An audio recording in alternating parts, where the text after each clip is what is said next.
Hello viewers, a very good evening. Welcome to our Facebook live session. And today, as we all know that today is International Epilepsy Day. On this day, worldwide, there is awareness messages and campaigns being flirted on epilepsy. So on this day, on this occasion, we would like to do a Facebook live interactive session and an informative session with Dr. Madhuri ma'am, who is a consultant neurologist and epilepsy specialist at Apollo Hospitals, Jubilee Hills, Hyderabad. So Dr. Madhuri will be clarifying us and explaining us everything about epilepsy, what are the latest treatment options, how do we prevent it, and so on. So let's start off our session, dear audience. Ma'am, welcome to our Facebook live session. Thank you so much. And so dear audience, if at all you have any doubts, just leave your doubts in the comment section. We will be answering them. And ma'am, as the topic itself says International Epilepsy Day, so please tell us about the day prominence of it. So every year on the second Monday of February, this day is celebrated as the International Epilepsy Day, primarily to create awareness of this condition amongst people and to make the practitioners also aware and to basically spread the message that this is a condition which should be fought together, and there are several newer treatment measures available. The condition epilepsy riddles almost 1% of the population in the world, and it's a significant global health burden.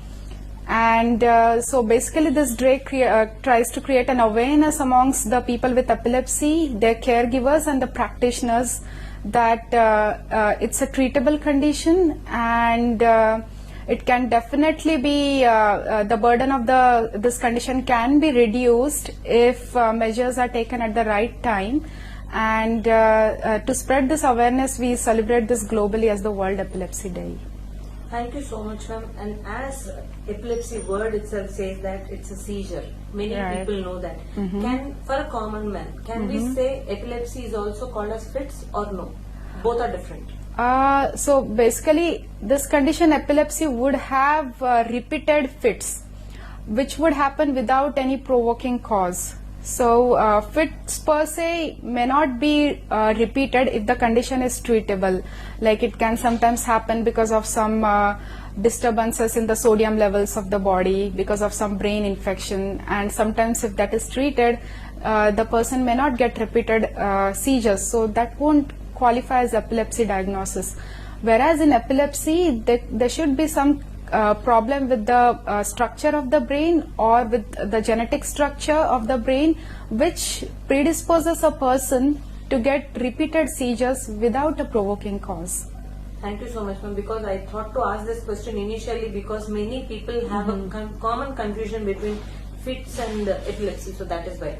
And ma'am, please elaborate about the causes and the symptoms for this epilepsy. Okay. So the causes depend on the age.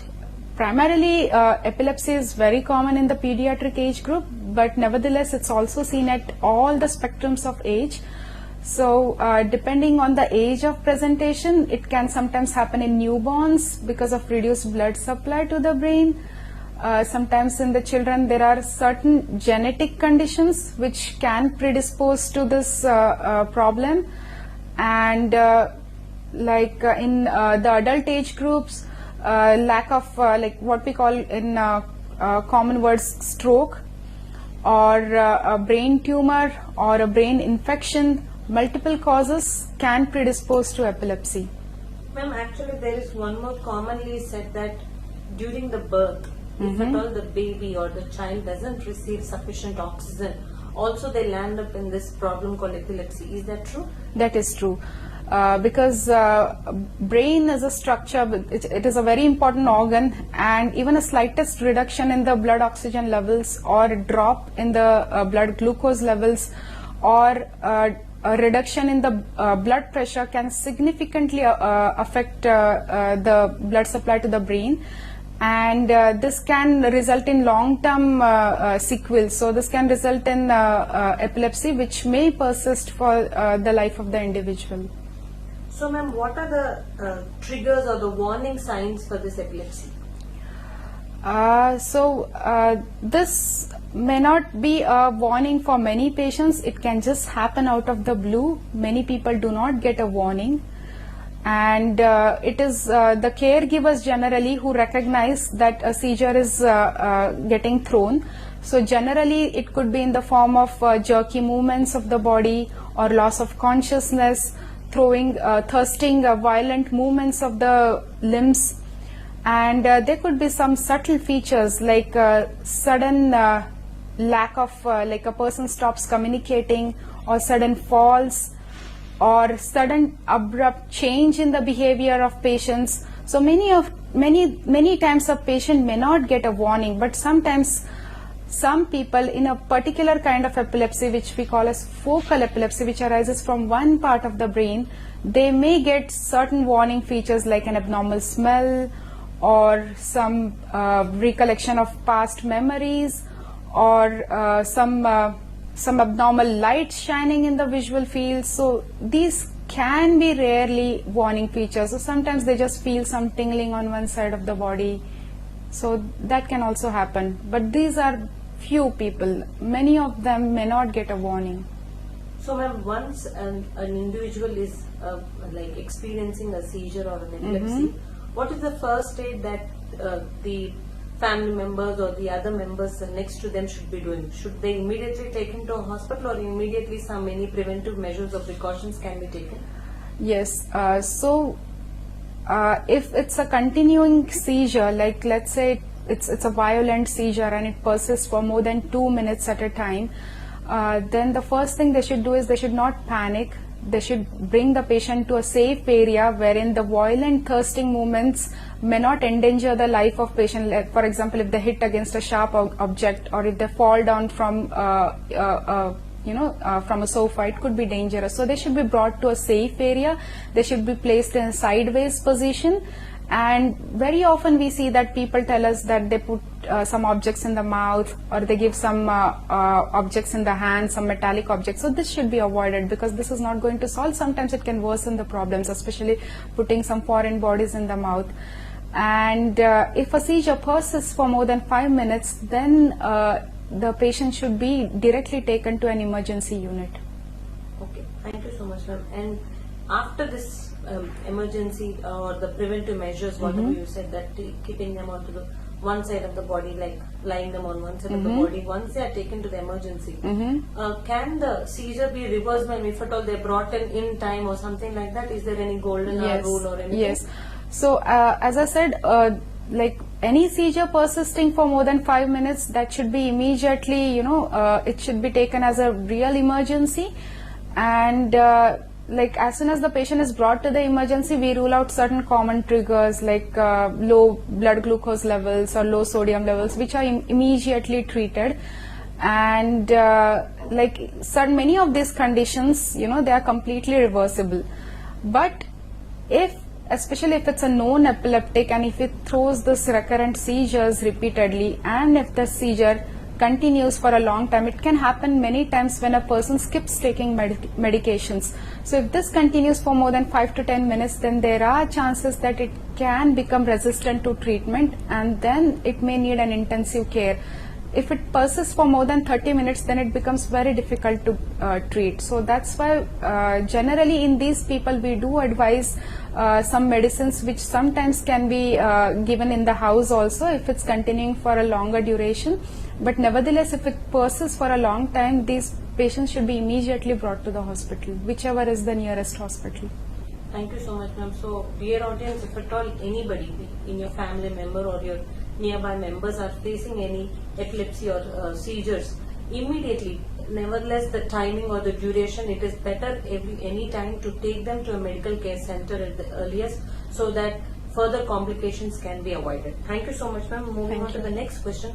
Are there any types of seizures, ma'am, for a common man to understand? So basically we broadly classify them as two kinds of seizures. One which arises from a particular part of the brain, we call them as focal seizures. And then there are certain kinds of seizures which arise diffusely from the entire brain.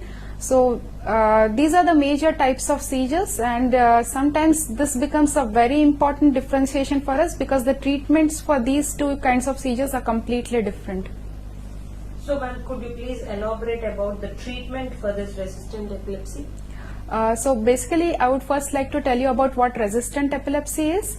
So generally, like I would say, there are around, in our country, we have around 10 million people suffering from epilepsy, and around 1 million of these would be suffering from treatment resistant epilepsy. So when I say treatment resistant, that means that medical practitioner should have tried at least 2 different kinds of medications for the seizures in the right doses, provided the patient has not had significant complications during the treatment, and despite giving the right medications in the right doses, if these seizures persist, then we call them as treatment resistant. So generally around 1/3 of the epilepsy would be treatment resistant. So no matter what medications and no matter how many medications you would give, they may fail to respond to treatment.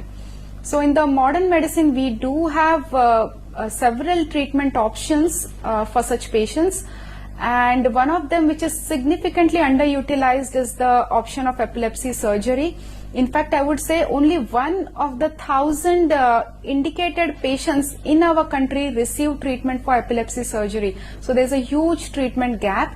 And for people who do not qualify for the epilepsy surgery, they do have other options. For example, the first thing we generally try is a rational pharmacotherapy. There are certain newer pharmacotherapies available. There are certain neuromodulatory treatments available, like the vagus nerve stimulation. In children, we do have certain newer medications. We do have certain types of diets, for example, the ketogenic diet. There are certain newer surgical modalities coming up, like the deep brain stimulation. So there are several treatment available in today's era. Thank you so much, ma'am. And so, ma'am, what are the available treatment options for this treatment-resistant epilepsy? So as I mentioned, the rational pharmacotherapy, like sometimes we need the appropriate medications to be chosen in the right combination. We do have newer therapeutic modalities for certain genetic epilepsies. We do have certain therapeutic modalities to stop the progression of epilepsy in certain set of genetic epilepsies, like in tuberous sclerosis. It's a peculiar condition. And the second treatment of line would be assessing if the patient is fit for epilepsy surgery evaluation. So some of these patients can significantly benefit from epilepsy surgery if the lesion, if it's arising from one part of the brain, and if it can be taken out without significant complications, then it's a very helpful treatment. There are certain other measures, treatment measures available in people who cannot undergo surgery, like the vagal nerve stimulation. It's a procedure in which there's a nerve which connects to the brain and passes through the neck. So generally stimulation of that nerve not only reduces the seizure burden, but it also significantly improves the quality of life. So certain other newer modalities like DBS, this is kind of a brain stimulation. It's still in the exploratory phase, but definitely would have significant implications further down in the pipeline. Thank you so much, ma'am. As you are saying about the surgical options, I know many people might be scared listening surgery for the brain. Will there be any post-surgery complications, ma'am, or will the treatment be as simple with any minimally invasive, or how is that? Please elaborate. Yes, so there are several kinds of epilepsy surgeries. So broadly we classify them as curable ones and the palliative ones. So curable are the ones that we know that the epilepsy or the seizure is arising from one part of the brain, and we can resect or we can remove that part of the brain from which the seizures arise, and this removal of this part of the brain would not result in significant complications. So this we generally say that it's surgically resectable, because if that part of the brain from where seizures arise, if it happens to fall in like let's say memory area or the speech area or the vision area, then sometimes it becomes difficult to resect it.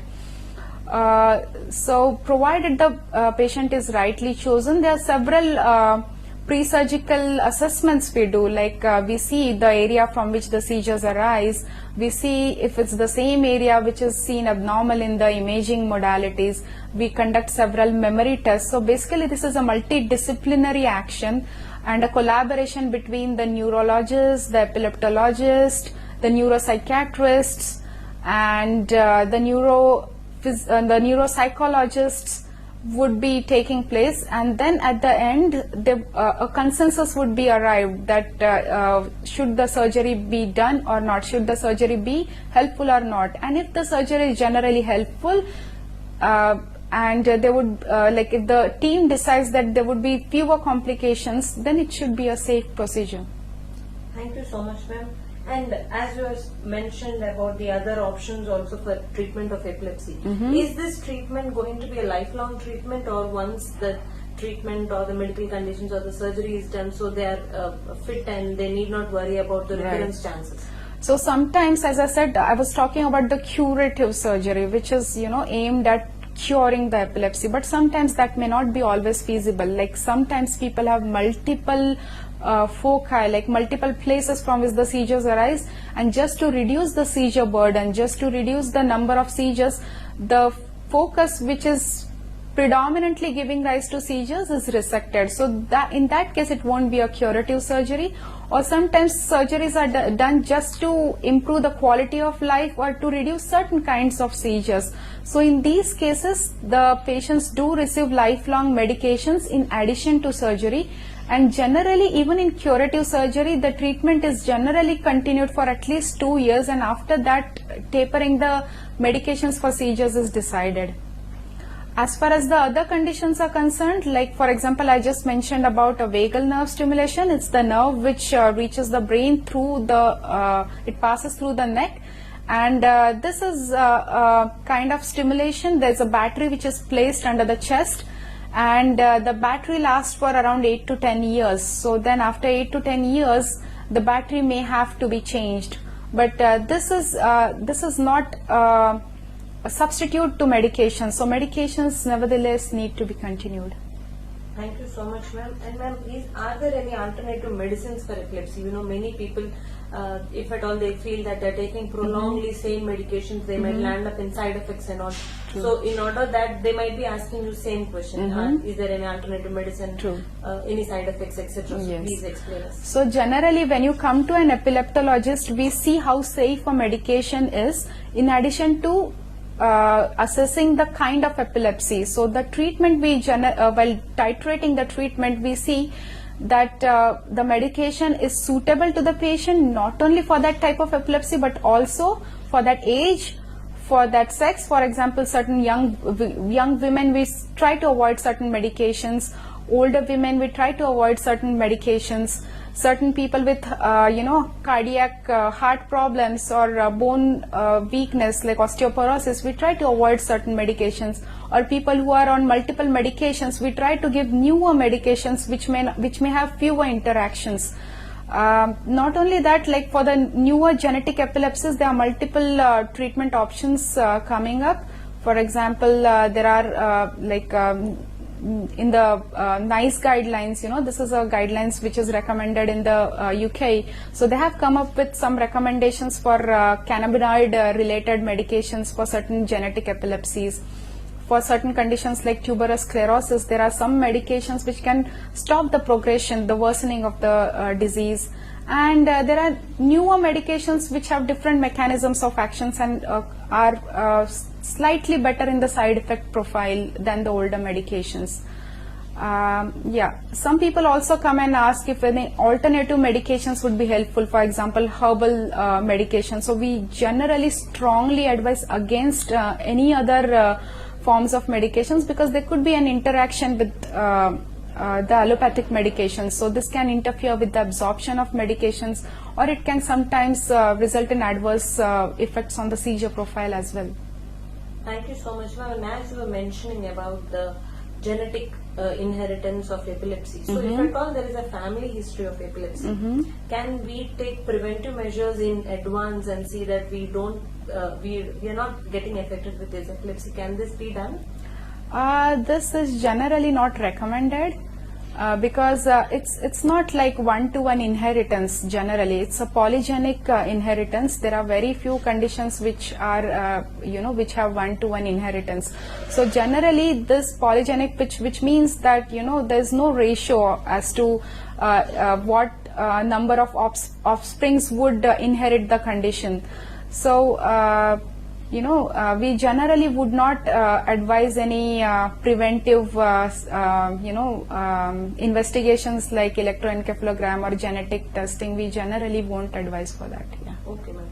And ma'am, any preventive measures, like if at all anybody have seen underwent an epilepsy once episode or something like that, can they take any preventive measures, say, do they again fall up in that? Yes, that's a very good question. So lifestyle is very important. So proper sleep, having food on time, having proper water intake, avoiding recreational drugs like alcohol, they are very important. And the second most important thing is adherence to the medications. So a proper adherence to medications, not missing the medications, is very important. Thank you so much, ma'am.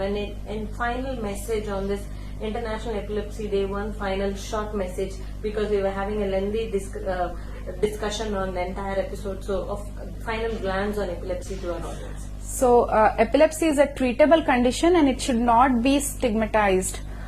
So, all of us should come together to fight for a common cause. It's definitely a treatable condition. Thank you so much, ma'am, and thank you, dear audience, for tuning in and taking more and more insights and from Dr. Madhuri ma'am. And if at all you want to book an appointment with Dr. Madhuri, already the link is being given in the text box, so on one click you can book an appointment. Thank you so much, ma'am, for joining us and enlightening us. And dear audience, stay tuned for more such Facebook Live sessions on Apollo Hospitals. Thank you. Thank you.